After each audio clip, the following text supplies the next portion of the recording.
Buenas tardes a todos y muchísimas gracias por acompañarnos esta tarde.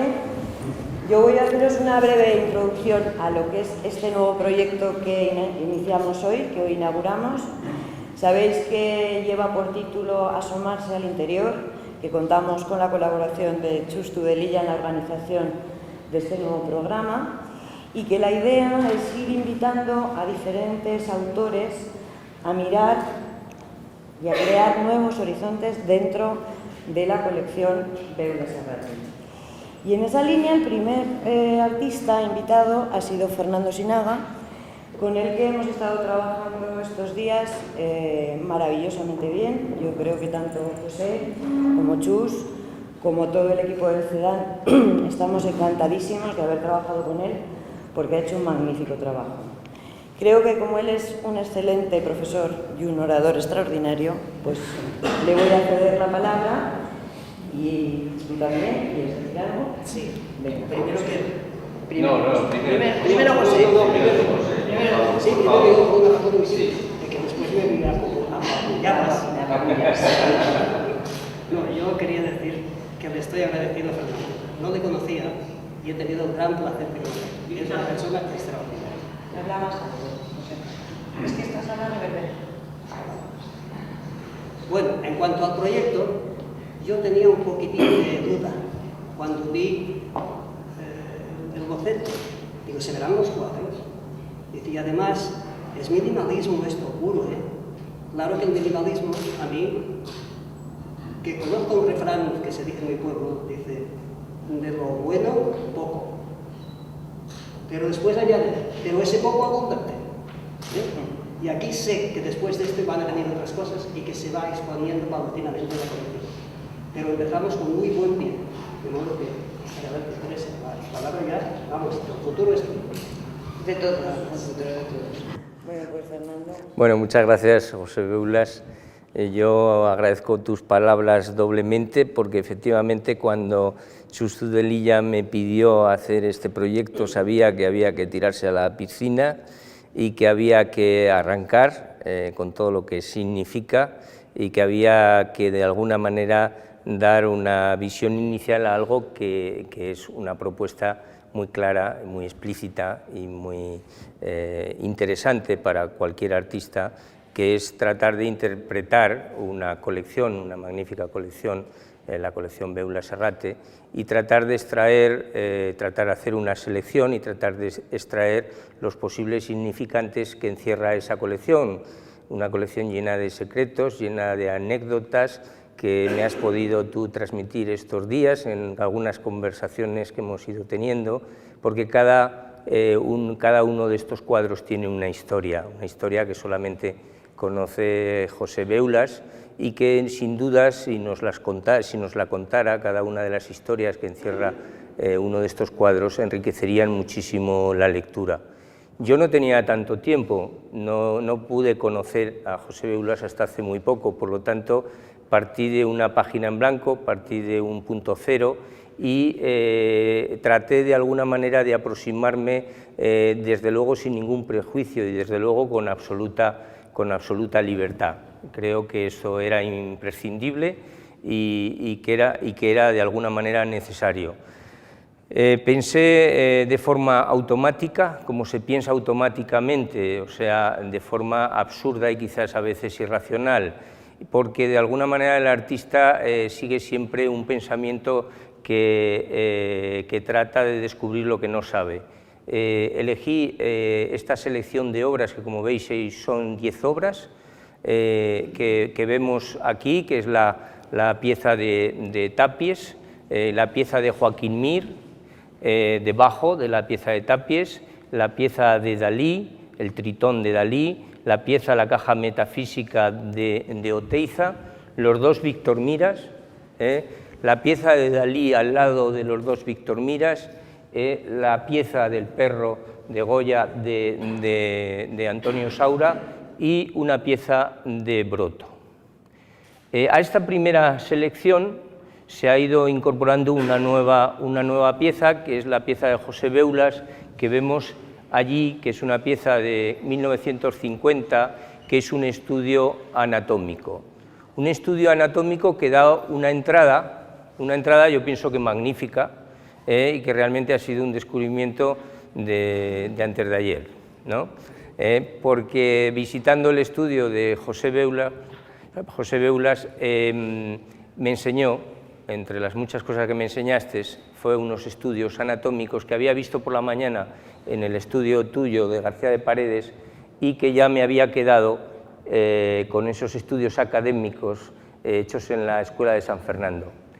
Por la tarde, cuando me llamaste a tu estudio a ver otra serie de obras, vi este estudio anatómico y me di cuenta que era una figura perfecta para representar algo que a mí aquí me parecía que podía tener un cierto sentido, y era pensar esta especie de pantalla, primero pensar el espacio escénico como una pantalla, como una pieza en sí misma, una pieza que tiene 5 metros de alto por 10 metros de ancho, y me parecía que esta pieza de carácter instalativo, de una pieza que tiene como función intervenir en la percepción de la propia selección de la obra, la pieza anatómica de José Beulas me daba la entrada muy bien, porque estamos ante la visión de algo vivo y muerto, ¿no? Un estudio anatómico, un torso, un cuerpo vivo que a la vez descubre una parte de sí mismo como un cuerpo muerto, como si fuera una naturaleza muerta. He recurrido en el texto este que se da en la hoja de sala un poco a una metáfora que es la idea de Víctor Mira que tiene sobre la pintura como una naturaleza muerta, muerta que es como una especie de bodegón. Me parecía que entonces esta idea de bodegón también me remitía a la idea de fetiche, a la idea de objetos que tienen un determinado significado, que pueden relacionarse también entre sí. Los sistemas de relación que establecen pintores o autores entre sí son también aleatorios, pero curiosamente veo que el sistema de relaciones que luego finalmente han ido adquiriendo tiene su coherencia, siempre una coherencia que es totalmente arbitraria, la mía, la personal y la subjetiva. Cualquier otro artista, algunos hay aquí presentes, haría también su propia visión personal y posiblemente muy diferente a la mía. Esta idea de naturaleza muerta me remitía de alguna manera a la concepción lacaniana del espacio RSI, ¿no? Del espacio también SIR, el RSI invertido o trastocado, como el espacio de lo real, lo simbólico y lo imaginario. Y esta idea lacaniana de representar un espacio donde lo real, lo simbólico y lo imaginario aparezca entrelazado, pues me parecía bastante atractiva y de alguna manera quería que esa parte de nosotros mismos que pertenece a algo fantasmal como es lo imaginario, a algo que procede de la realidad pero que imaginamos de otra manera y por lo tanto al imaginarla de otra manera se convierte en un fantasma, se convierte en un deseo, se convierte en un sueño, era una imagen atractiva para de alguna manera intentar proyectarla en una pantalla óptica, en una pantalla visual que reflejara esa mezcla, ese entremezclamiento tan nutritivo que es lo real, lo imaginario y lo simbólico. Pensé que de alguna manera esto tenía que tener una proyección en blanco y negro. Imaginaba la naturaleza muerta como algo en blanco y negro. Pensaba en la tradición de la vanitas española, en la tradición de la vanitas barroca, en la idea de la muerte, y yo me lo imaginaba de esa forma. Pensaba en lo blanco y lo negro como opuestos, como binomio y citando un poquito en esa cita que pongo en el texto de alguna manera sobre lo blanco y lo negro, y pensé que ese binomio podría alterar de alguna manera la visión. Por lo tanto, decidí cortar la colección o la selección hecha de obra de la colección, cortarla en franjas blancas y negras y poner sobre ella la colección de forma que obligara al espectador a recorrer todo el espacio como si fuera una pieza en sí misma, ¿no? Como si fuera un ejercicio creativo propio mío y un ejercicio instalativo. De esa forma también la percepción de la obra, la percepción de la pintura cambia. La pintura puede verse no solamente frontalmente y a la altura de la vista, puede verse desde abajo, puede verse moviéndose el espectador de derecha a izquierda, y justamente esa alteración se produce por este paralaje, ¿no? Por esta visión en paralaje, que es la que justamente altera con el movimiento del espectador la visión de los objetos. En base a esa idea, de alguna manera trabajé, hemos estado trabajando aquí 2 días sin perder los nervios, sin perder el control, sin ponernos histéricos, y traté también de hacer una serie de mediciones paralelas en unos niveles en los que se marcaban unas líneas horizontales rojas que avivaban el territorio y calentaban el territorio tan frío y tan quizás dramático. Me preocupaba también crear un ambiente melancólico, no sé si se ha conseguido, quizás las obras que he elegido sí tienen un cierto aire melancólico, pertenecen a obras que en muchos casos representan un informalismo abstracto, que pertenecen a formas que se acercan a ciertas abstracciones, se acercan a gestualismos, a estados automáticos del artista.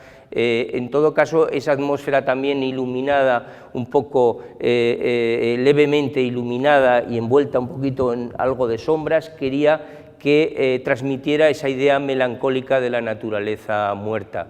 También era muy importante la creación de vacío y que el espacio que acogiera las obras tuviera una superficie mayor que la que ocupan las propias obras, como en los propios bodegones, que siempre reflejan ese ambiente metafísico a través de la acentuación del vacío.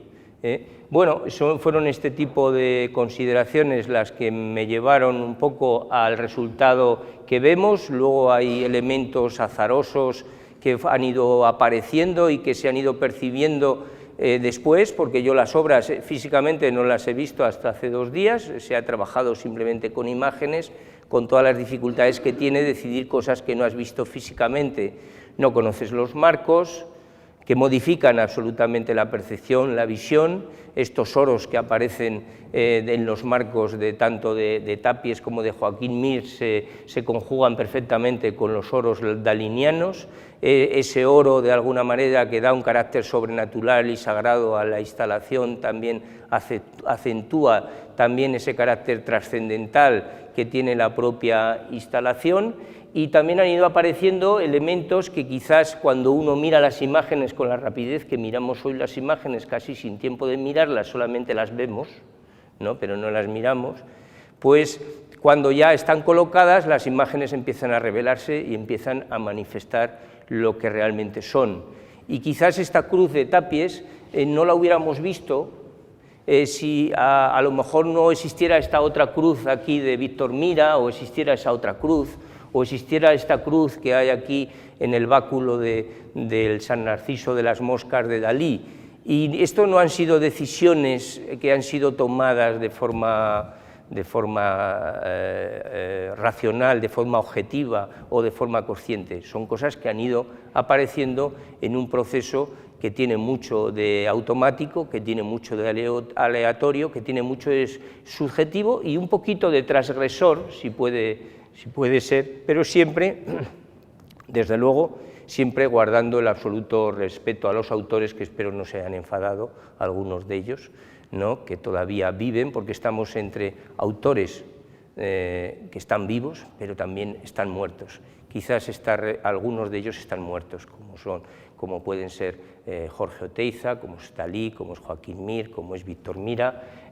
Afortunadamente tenemos con nosotros a José Beulas, tenemos a Broto, tenemos también a Tapies todavía con nosotros. Por lo tanto, esta mezcla de vida y muerte me parecía una metáfora muy rica para repensar o para reflexionar sobre la colección de José Beulas. Yo he disfrutado muchísimo, espero que vosotros también.